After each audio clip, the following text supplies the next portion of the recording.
Welcome! In this tutorial series, we'll introduce you to basic mixing terms, techniques and common practices to get you started on the right track for your future music making. In the course of this series, we'll go from sounding like this to this.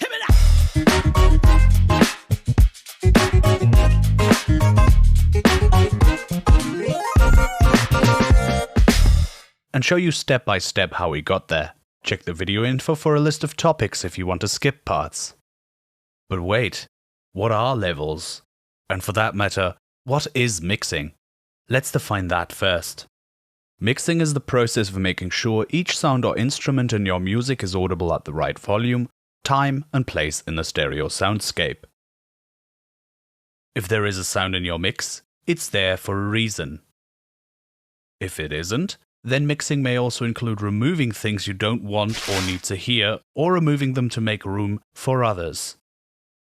You can do this via changing the volume of individual signals in your project, controlling the frequency content with an EQ, changing its dynamic range with a compressor, or creating a sense of spatial position with stereo separation, reverbs and/or delays. Let's adjust some faders in this example before we get into more theory. I'm noticing the drums are a little loud overall, so I'll click a free mixer track and I'll hold Alt and use my arrow keys to move it to the front of the mixer. Then I'll select my drum tracks by holding Ctrl and clicking and dragging over them. To route them all to the same track, I'll right-click the routing arrow on the free mixer track and select Route to this track only. You can also do this by holding Ctrl and clicking on the free mixer track's routing arrow. Now I have a bus track for my drums and can turn them all down at once. There's about right. The synth clavinet is also a little loud in context, so I'll turn that down as well. I'll keep tweaking for a minute or so and bring you back when I'm done.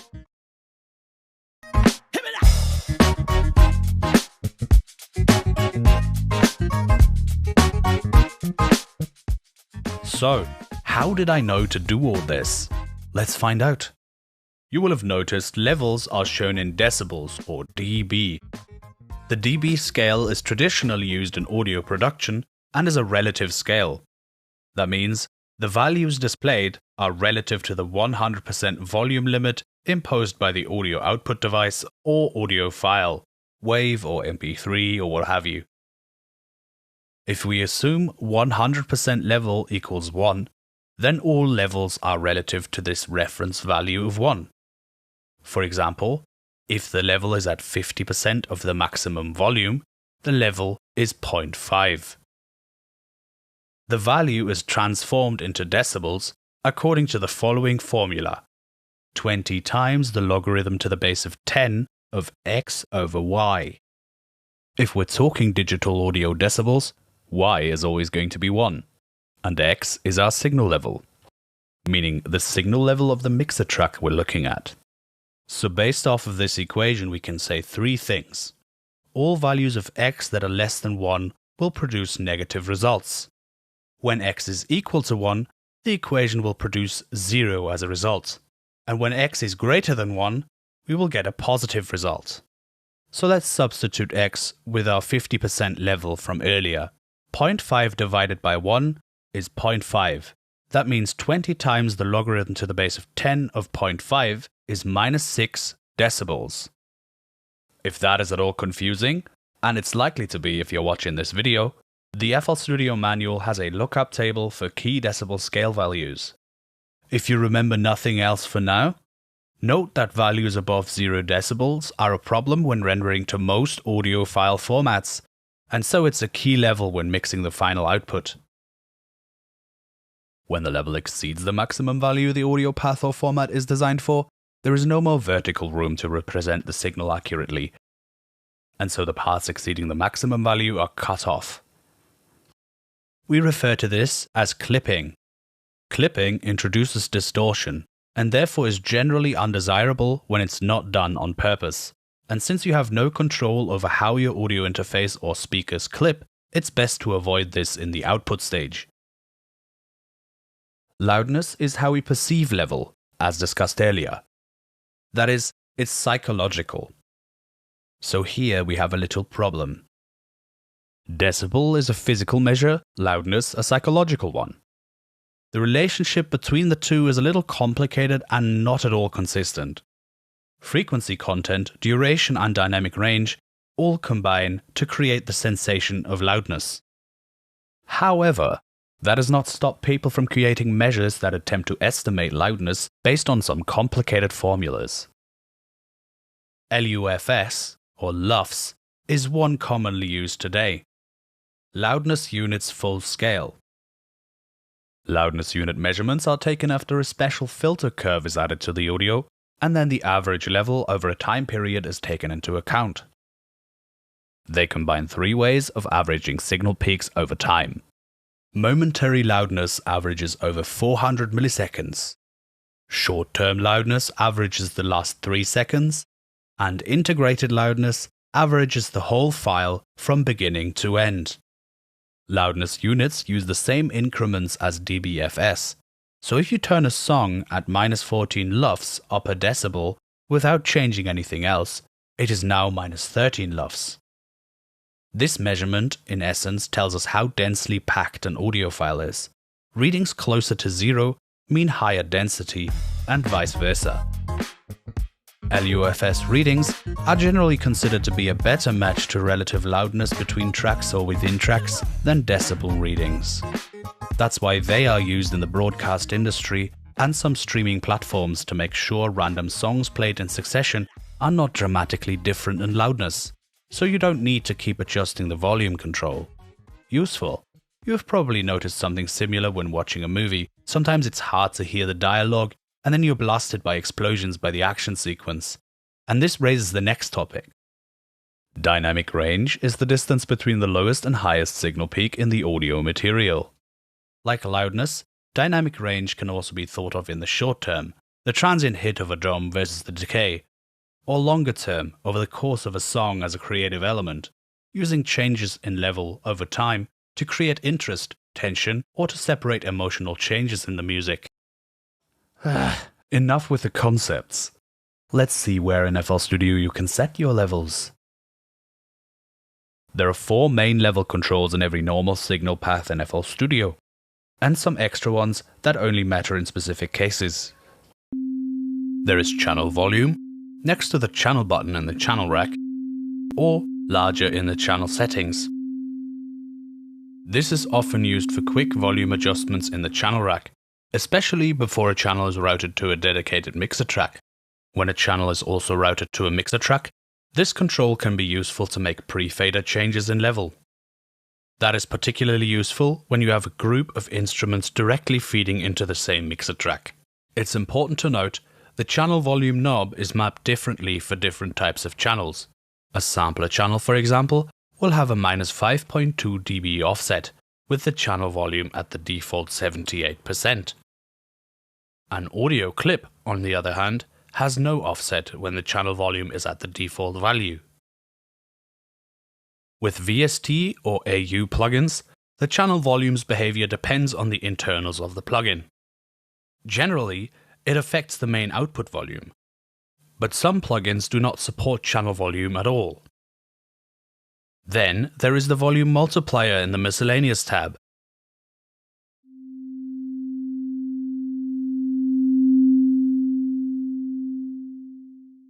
This is an extra level control that is handy for when the range of the channel volume knob is not enough. Most importantly, there is the mixer fader, which allows you to adjust the volume again after your effects chain. You'll notice though that the send to the master also doubles as another volume control. This allows sending the signal to different mixer tracks at different volumes. Handy for send effects.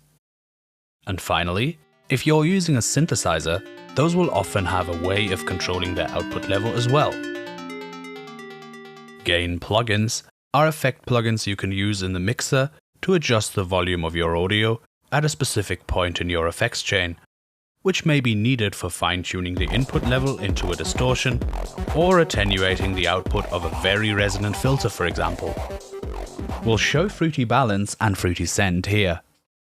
On a direct audio path, Fruity Balance controls panning and volume from -infinite to +6 decibels. This plugin is handy for volume automation. Depending on your workflow, you may want volume automation in your song, but you may also want to have full control over the last gain stage in your effects chain via the mixer fader. If you automate the mixer fader instead, you will always have to scale the automation to make the fader reflect a meaningful level change. Fruity Send, on the other hand, in addition to controlling any send level, has a dry knob that affects how much of the direct audio is passed through to the next effect slot in the chain.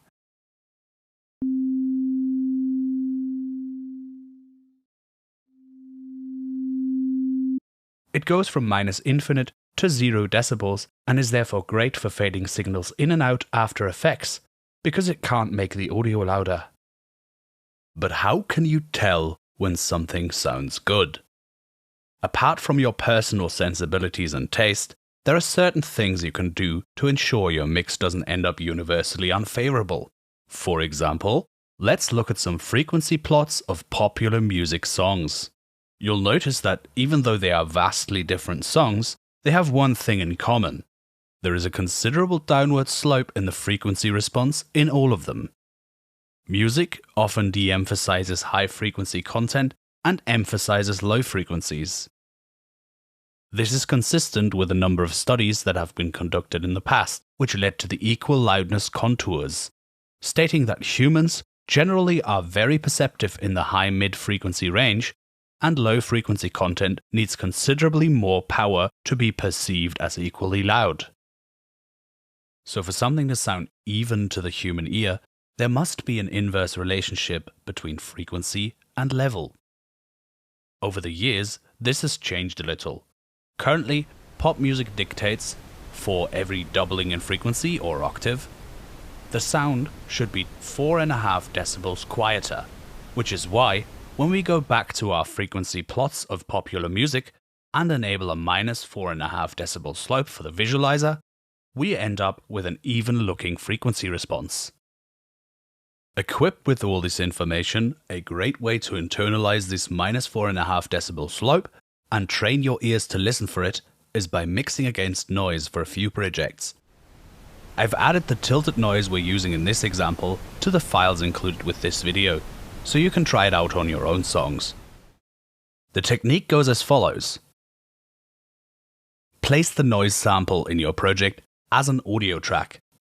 Now, unroute it from your master track and route it out directly through an output on your interface, so it doesn't have your master effects on it. Then, set every fader in your project except the noise to -infinite decibels. And copy the clip for the entire length of your song. Now, listen to your project and fade in elements while the noise is playing until you can just about hear them. There it is. I can recognize it as a hi-hat now. Leave the fader where it is, mute the track in the mixer, and move on to the next one.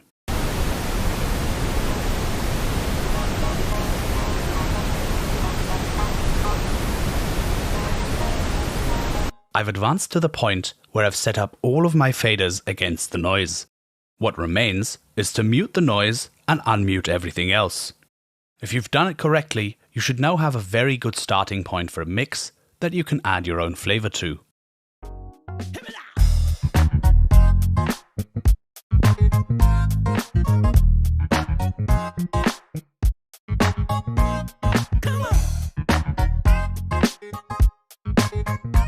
You'll notice the noise mix has a lot more bass than my mix.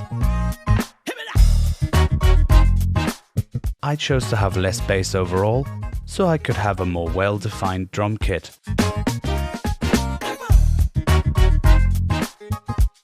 In the noise mix, the bass is clearly interfering with the kick drum. By no means should you keep doing this forever. The reasoning here is that at some point you will have internalized this knowledge and you will start mixing to this slope automatically. And that's it for this video. We hope you enjoyed our introduction to levels and mixing and that this video will give you a head start on learning how to mix in FL Studio. As always, remember to check the video info for segments, any relevant manual or video links, and the example projects used in this video.